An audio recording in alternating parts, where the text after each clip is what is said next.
Pakistan stock exchange میں کاروباری ہفتے کے تیسرے روز بروز بدھ 21 فروری 2018 کو مارکیٹ میں مندی کا رجحان غالب رہا۔ P S x 100 index 375 points کی کمی کے ساتھ 42,919 پوائنٹ کی سطح پر بند ہوا۔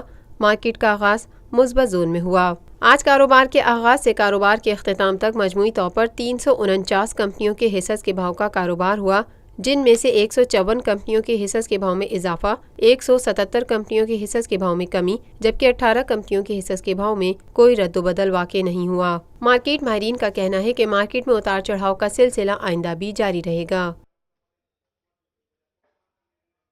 پاکستان میں پہلی مرتبہ حالات حاضرہ کے مختصر مگر جامع پروگرامز، خبروں، تبصروں کے علاوہ دیگر سماجی، تجارتی، ثقافتی، تفریحی، معلوماتی، مذہبی، تعلیمی، صحت اور بچوں کے پروگرامز صرف TNN TV پر۔